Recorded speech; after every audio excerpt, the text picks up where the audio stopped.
Sex Talk with Erika Miley. 'Cause sexuality is tough. And okay, sex just isn't good enough, no. Sex Talk with Erika Miley. Hey folks, welcome to Sex Talk with Erika Miley. Erika Miley here. I'm just a little tickled because I'm fangirling. I have a wonderful guest with me today, and we're going to jump right into some serious stuff. But Dr. Prause at Liberos, who's a rock star sex scientist, welcome. I'm just so glad you're here. Thanks. No, I appreciate you bringing me on. Let's see what we can chat about that might be helpful for folks.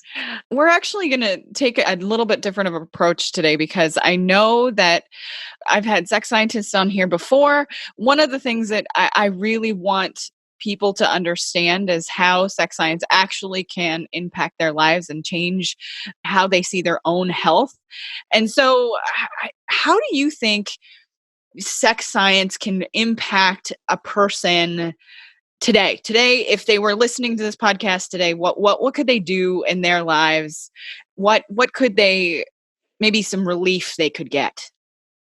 Yeah, one of the more obvious ones is, I used to work in behavioral medicine where we would often get patients who had sleep problems. And usually the first pass, you're really helping them tighten up their sleep hygiene and trying to do the best they can to get to bed on time with the same circumstances, etc. But the funny thing about that is, like in our assessments and in our treatments, it never mentions masturbation anywhere or using orgasm. Right. And if you look to animal models, there are a lot of really nice animal models showing ejaculation, putting male animals to sleep.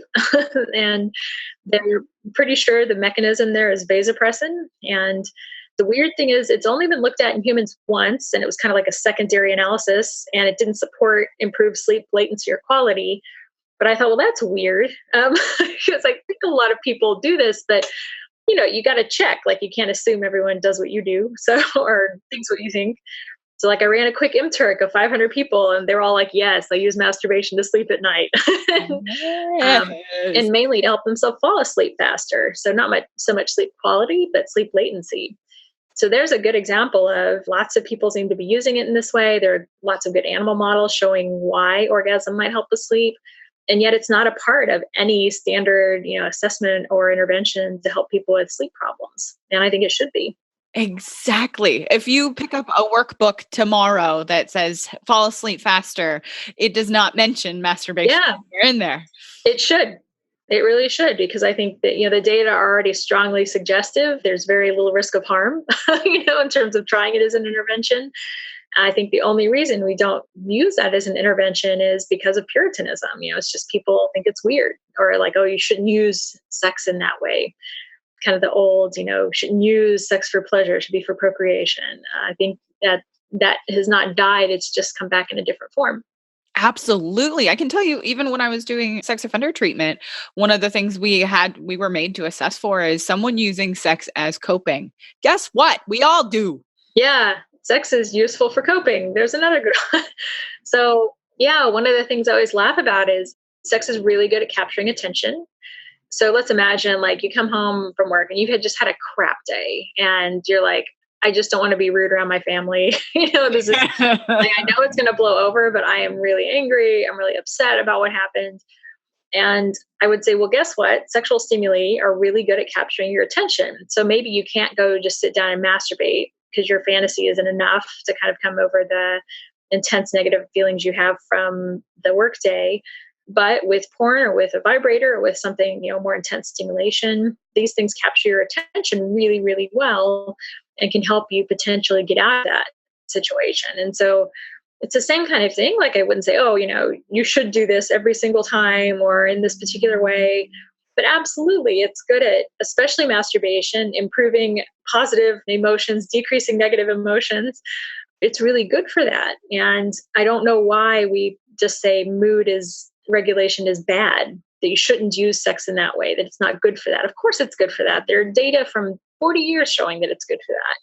So it's more, if you have feelings of guilt around it or something, well then sure, that's something you can address and talk about. But the mere fact that you use sex or stimulation, whether it's visual or vibratory, whatever, to help regulate your mood, I see no problem with. And I'm not sure why it's such a problem for the therapists more so than the patients. Yes. Yes.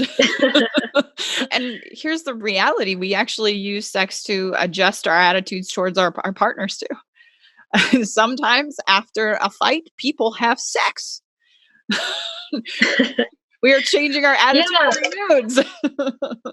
Yeah, that's a really interesting phenomenon because I've always been curious about, and I've never seen anyone really study that in any physical way, like in a lab study. But that is against some of what we know about, what promotes sex drive or promotes sexual response. Like someone, if they're in a truly angry state, should not be able to respond easily to a partner. And so I wonder if it's like the state actually isn't that negative and that they're kind of open to it. And those are the kinds of people who can have makeup sex, who have that kind of anger, or, if it's just like they feel like the anger is blown off. They had an intense experience and now it's just a general increased heart rate is promoting a transfer of excitation, like it's being reinterpreted as sexual arousal or sexual response, and that promotes the makeup sex. So yeah, it's kind of interesting for me as a scientist thinking theoretically, like how does that really work? Like what is the mechanism of makeup sex? I think we as humans think, oh, my mood alteration plus sex equals bad. And ultimately, we're using it that way. And we have taken these values, kind of like you said, the old Puritan values, and kind of masked things that we've been doing for a really long time and just made ourselves feel damn bad about it. Well, there's a funny thing too. Like there's a trend in science that there are some people now who are reporting like, oh, people who are using porn or using, well, primarily porn, but to help regulate their mood and to improve their mood, like they actually have more mood problems, more likely to be depressed. And I think, well, that's because they're using mood regulation. Like the whole reason you need to regulate your mood is because you have poor mood. So we can't blame it on the porn. Just that, like you have to look at that longitudinally. And yet, like the bias is so strong to make the attribution to something we think is not, we just culturally, we're assuming is not good for us, without really checking out those assumptions, and saying, is the porn really doing this? Or is it just the people who are engaging with it more for those purposes need something, and maybe that's porn, exercise, crying in bed, whatever it is we do to try and cope when we're not feeling well. And, it's not that porn caused that, but it could reflect people's efforts to improve. Right. I recently did a video with I have a group that's for therapists learn more about sex, and one of the things I just did was a video about like look at the depression symptoms that you can't like chicken and egg this. Like if a person has depression, like more than likely they're going to experience some sort of sexual side effect or maybe even use sex to try to manage that because it is a wonderful mood alterer. No, there was a study, and the Kinsey Institute was really interested in mood and sexual arousal for a while. And they found there was a subset, I think it was about 15% of men who, when they were in a depressed mood state, their sexual desire increased. And we always think of it as decreasing because, it's avolition and depression is avolitional. And so therefore everything should be decreased in terms of motivation, but that seemed not to be the case. And they were saying exactly like, there seems to be a subset of people who are specifically using this to try and help improve themselves, when they don't feel well. And I think that's worth keeping in mind. It's the same way, like, okay, depression, some people gain weight, some people lose weight. Yes, it's not all one thing. It's mostly gain, but some do lose. It depends on the manifestation. And so I think sexual arousal is kind of similar in that way. It's like most people have decreased sexual arousal with depression, but some use it to try and improve their situation. And I don't think that that's an inherently bad thing. It's just a functional difference in how they're trying to cope. You hear that, folks? Functional. Functional is the word of the day. So when it comes to like the messages that are out there, and we were kind of talking before this about the messages, the arguments scientifically on what we study and what we don't study are absolutely important. But like for the everyday person, what can a sex scientist tell them that can absolutely alter their life? Oh, God. I know that Change my life right now. Yeah. Oftentimes I encourage when I'm talking to patients, I would say like treat things like an experiment, that is when sex is supposed to work a certain way or you're trying something with it, for whom and under what circumstances it works, you kind of get to find out. That is, reduce your expectations, perhaps, see when you're seeing if something works for you, so you don't despair in one effort and then don't try it again, or don't try and modify and improve what you're doing. But more broadly, I would say exactly, like, sex is good for a lot of things outside of sex. And there is a weird kind of bias to say, sex should only be for connecting with a partner, or for experiencing sexual pleasure for sexual pleasure's sake, or for the most amazing orgasm or orgasms. How many can you have? How strong can you make them? And those things are fine, but it has a lot of applications outside of that. And we're really only constrained by the cultural norms of what we think is an acceptable way to use sex. So as long as you're consistent with your values and the way that you're using sex, or if you have a partner and they're on board, or partners and they are on board with the way in which you're using it, you just have to, have that communication and say, hey, I may not be available for intercourse tonight because I'm going to use my orgasm to help me sleep. But being able to have that conversation, as weird as it is, then they can say, actually, I'd like to help you tonight. Can you wait? I'll brush my teeth. Give me 1 second. But being able to have those talks with your partner and saying, like, yes, doing something sexual by myself or even with you, you may have a functional goal in part. And just being explicit about that's part of what's going on, and that's fine, and you're helping me feel better. You're helping my mood or helping me sleep. And man, I appreciate that in addition to all the sex fun that we have.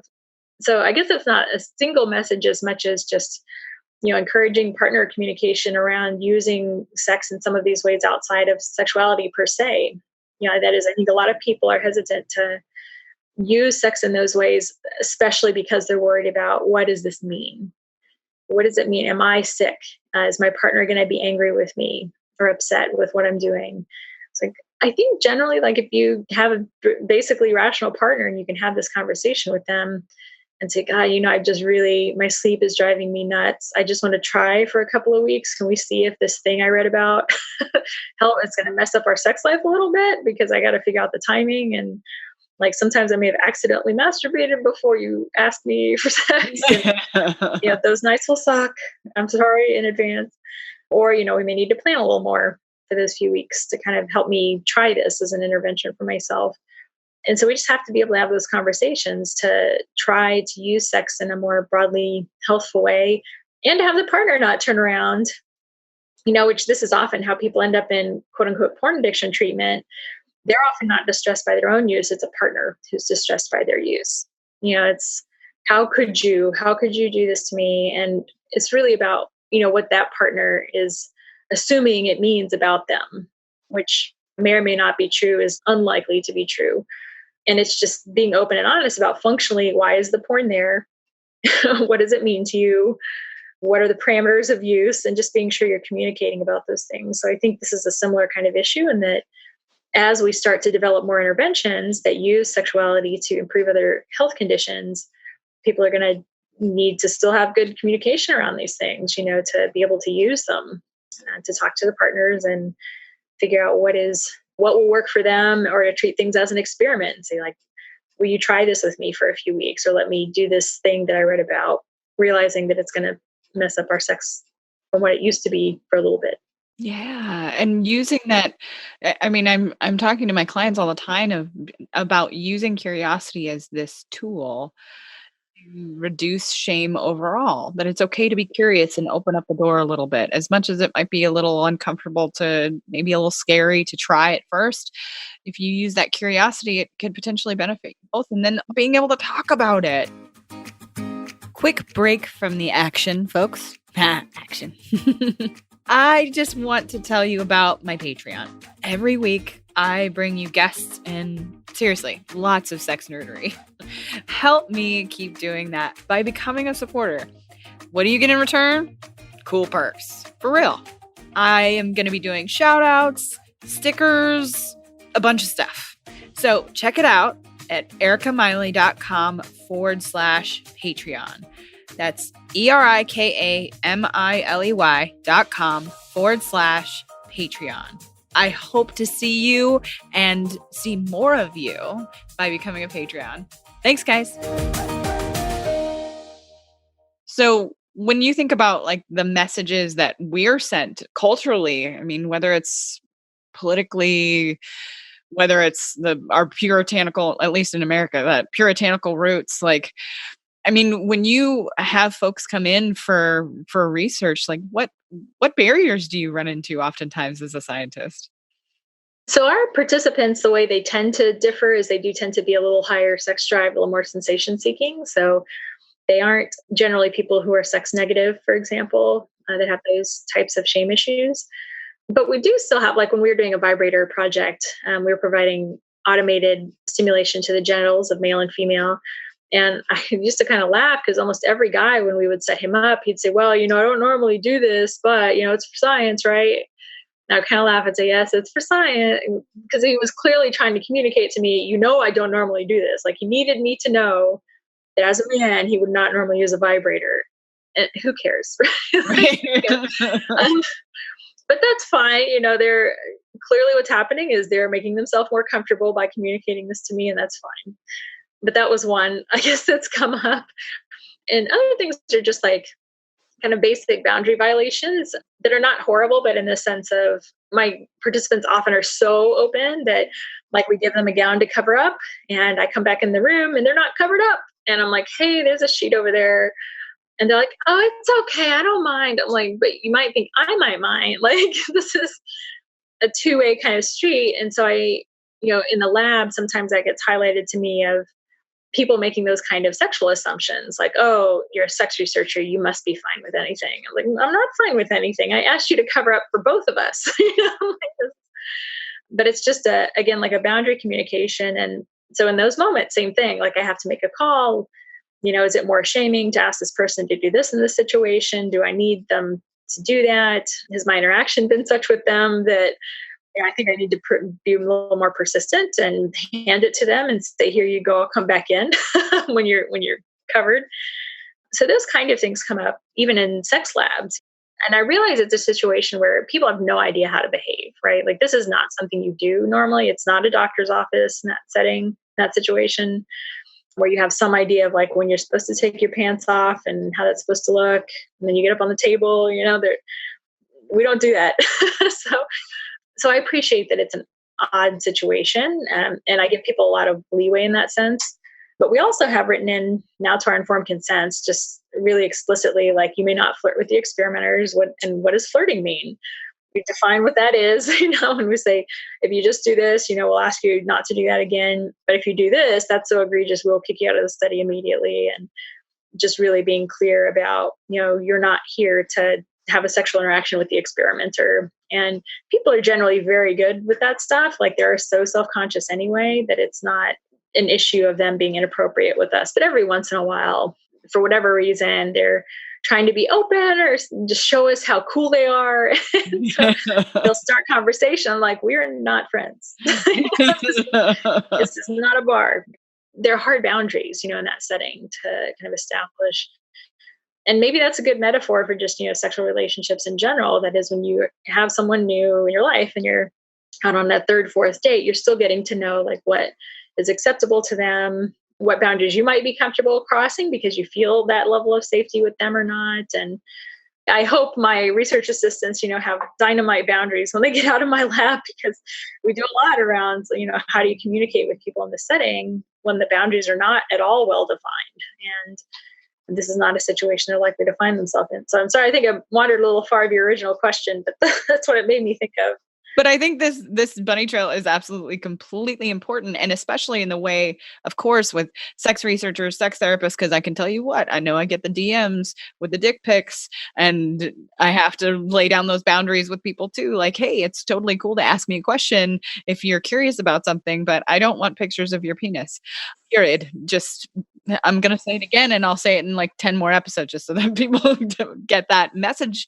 But then it applies directly in their lives as well, that conversation is really, really important. And that just because you may be comfortable with something, the other person may not be. So when you think about, like, I know we had talked a little bit about some of the projects you have been working on or that are coming up. One of the ones that I'm pretty fascinated by is the orgasmic meditation work that you have Hmm. been part of. And so you want to talk a little bit about that and what's coming up in that kind of research? So we just finished a 2-year trial of orgasmic meditation that we would say is a mechanistic trial. And that is, we brought in people who were already experienced orgasmic meditators, and we recorded their responses and physiology before, during, and after an orgasmic meditation session. And to them, orgasmic meditation is basically, the core of it is manually stimulating the side of a clitoris for 15 minutes. Like, period. That's kind of it. Just the straightforward, that is what this is. Yeah. And the only goal of the couple is to feel, like to feel sensation. So it's not goal directed. They don't typically have a climax during that experience, actually. And then they stop, and kind of put everything up. And they have lots of procedures around that to help make it safe and ensure consent and body comfort, etc. But that's the core of it. And so we've just completed that trial. We have a bunch of papers under review from that. But what we're starting is more clinical look. So people who are orgasmic meditative naive, who've not done it before, and seeing what happens if you train them to do it and see how they do a month and 2 months out from coming and receiving that training. So this is, in the truest sense, using genital stimulation to improve mental health as a straight intervention. So I absolutely love this study. I think our partners are interested in it for orgasmic meditation per se, and I am happy to have them, interested in that. For me, it's like the big goal there is using the genital stimulation and saying, what is this good for? Outside of sex per se, because they don't think of that as sex. And I think most people would not define what it is as sex, because it's not really goal motivated. It's highly structured. So it doesn't look like or feel like sex in many ways. It looks almost more like sensate focus exercises that are used by sex therapists, just kind of a different way of structuring that. But it's really interesting, kind of the way they have their protocol set up. And I'm excited to see what we find. We're just the very, very beginning of putting in our ethics request for that study. And I think that this is like a wonderful example of exactly what we were talking about in the beginning, that this use of stimulation of the genitals to improve overall mental health, and how that is absolutely possible. And I cannot wait to see what you all come up with. I mean, of course, we all have hopes for what you're going to come up with, but I'm sure that we got to let science speak, right? Yeah. And I always joke with this. So, if you've ever tried to meditate, and, I don't know about you, but it's like you sit down, you're like, okay, focus on your breath. You're like, okay, breath. Okay, laundry, science paper. Okay, breath. It's really hard to like kind of keep your attention on what you're supposed to be doing. It's like, I don't think the attention part is going to be as difficult when someone has their hand on your genitals. And that may be one of the differential benefits, is that you're a lot easier to engage when there's physical touch involved, especially in an area that's very sensitive and sensitized. So, like, the mechanism makes so much scientific sense that it should work. So, yeah, I hope it does. Be curious to see. Probably I think we've got almost a year of data collection once that gets started, which we're not near yet. But yeah, it should be exciting to have a way of actually saying, like, this was in a naive group. They treated it as a treatment, and this is what happened.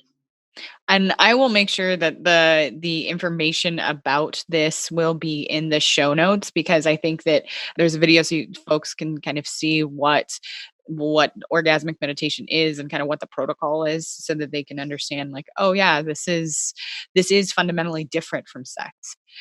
As somebody who, I'm a psychotherapist first, and there's so many people that I've worked with persistent mental health issues that have used masturbation, or they've used some sort of stimulation to like refocus, change their mood, whatever the case may be. It'll be really, really kind of a wonderful thing to kind of have some science to say, like, look, this is a thing. This is the thing you're doing. It makes sense. Yeah, it's not stupid. It's not the wrong thing to do. It's not, inherently bad for you. I don't know. It's like sometimes I'm surprised the level of concern about some of those practices. But at some point you have to have the science behind it. You can't just say it's fine.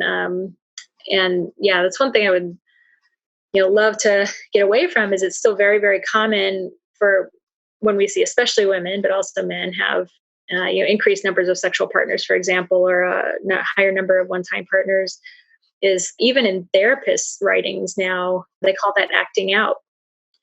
And then still once in a while they call it promiscuity. And obviously promiscuity is a horrible word that should not be in our vocabulary as scientists. That's nuts. But then the acting out too, I was like, that's crazy. Like by whose definition? Yeah, well, as though it's just defining the behavior as inherently bad. And I said, I don't think you're not thinking about the functional utility of what they're doing. That if it's grabbing their attention away from their traumatized feelings and they feel like they're in a safe space and they're able to express themselves emotionally, why are we taking that away from them? Like, why are we shaming them for that? And obviously we want people actually safe and using condoms if they need to and all those things. But yeah, why would we assume that that's a bad thing to do? We need to understand functionally what it's doing for them and how to optimize it to be safe and most effective for what they need, rather than just assuming it's, acting out or promiscuous. That word and phrase just drives me crazy, but it's all over the sex addiction literature. Just, they're acting out by having sex. Then attempting to take away this coping mechanism that they're using and then replacing it with nothing. Often, yep. So we could be here all day on that. So how do people find you in the world, and what's new, what's coming up for you? Yeah, so the base jump is my website, liberoscenter.com, LIBEROS center.com, has all the links to social as well on there. And the next big thing is the other grant we're working on is something for post-orgasmic illness syndrome. We just got funded from the National Organization of Rare Diseases to try and understand why some guys have flu-like symptoms for 2 to 7 days after they climax. Very troublesome thing. Doesn't seem to stop them from being sexually active. It's a good, strong motivating force, but obviously a nasty outcome that is not fully understood. And we're going to try and figure out why that's happening to them so that maybe they can get better treatments. I absolutely cannot wait to see the outcomes of this, because this is something that is, I imagine that must be when I've had clients with this, when I have read stories about this, I'm sure they are so perplexed. Like, something that can bring them such pleasure can actually bring them such discomfort and for days at a time. Yeah, no, it's every time we bring this up, people outside of the sex are like, wait, what? That's a thing. Hence the rare diseases funding. I think it's relatively rare, thank goodness. But that also, has meant they haven't had a lot of people looking at it in a good systematic way. So that, there are very few data. And in general, these are going to be some of the first data we have on the inflammatory effects of orgasm ever. We don't have those normative data. So we're going to get them. I'm excited about the project to be able to help those guys who are struggling, but also because it should be a data gold mine too, of understanding what this physiology is doing, and a lot of basic information we don't yet have. I'm going to be calling you to come back. Cool. Thank you so much for coming on the show. I really, really appreciate it. And folks, if you want to find Dr. Prause, I really want you to jump on that website, and I'll make sure everything is in the show notes, so that if you are a person that would like to become a participant or are interested in more information about everything that she shared with you today, I want you all to be able to find it. It's so necessary. Thank you for the work you do, and thank you for being with us. I appreciate the time. I hope it's helpful. Thank you. Awesome. Thank you. All right, folks. Thanks for sticking around, and we will see you next time. Thanks for listening, folks. Please rate and review on iTunes. It helps this podcast get found. If you leave a 5-star review, let me know about it on any social media, and I'll shout you out on the podcast. You can find my website at erikamiley.com. You can find me on Facebook, the Gram, and Twitter. See y'all next time.